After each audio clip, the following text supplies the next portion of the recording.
Welcome to today's global and national news roundup. I'm Ben Taurus TV, bringing you the latest updates from Nigeria and around the world. Let's dive into today's headlines. We begin with news from Nigeria. Immigration blocks 14 persons of interest.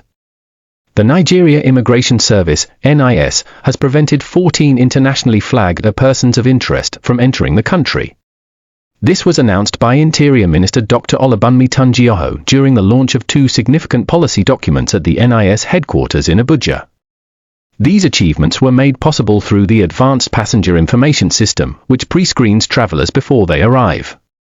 The minister commended NIS personnel for their dedication to securing the country's borders and emphasized the importance of staying ahead of criminals. Anambra police foil checkpoint attack. In Anambra State, a police officer and a vigilante operative sustained injuries during a gunfight with armed assailants at a checkpoint in Ajali, Arumba North LGA. The attackers, who had earlier snatched a vehicle, exchanged fire with security operatives before fleeing.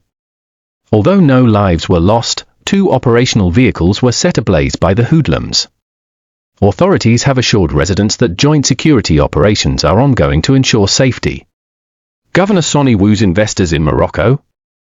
At the Africa Investment Forum in Morocco, Governor Uba Sani of Kaduna State highlighted efforts to create a world-class agro-industrial zone. The forum, themed Leveraging Innovative Partnerships for Scale, brought together African leaders to discuss sustainable growth. Governor Sani emphasized Kaduna's readiness to attract global investments, particularly in agriculture, as part of his administration's economic agenda. Children in northwest Nigeria face malnutrition crisis. A Medicine Sans Frontiers survey reveals alarming malnutrition rates among children in northwest Nigeria. Conducted in Katsina State, the study found that over 30% of children are suffering from global acute malnutrition, with severe cases reaching catastrophic levels in some areas. MSF warns of a worsening crisis fueled by food inflation, insecurity, and insufficient aid. They urge immediate action to prevent a potential catastrophe in 2025. International news. Now, let's take a look at international stories. TikTok ban decision pending in the US.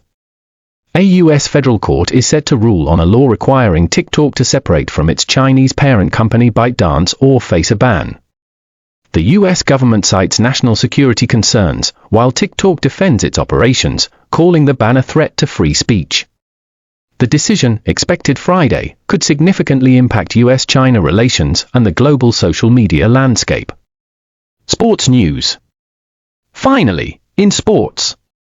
Manchester United struggles under new manager. Manchester United's new manager Ruben Amorim has had a rollercoaster start, with highs like a Europa League victory and lows such as a defeat to Arsenal. Amorim stresses the need to manage expectations as the team rebuilds in a highly competitive Premier League season.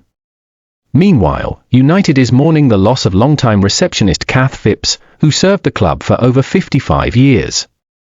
Tributes have poured in from current and former players, celebrating her legacy as a cornerstone of the United community. That's all for today's news from Nigeria and rest of the world. Join us tomorrow for more updates. Thank you for watching, and have a great evening.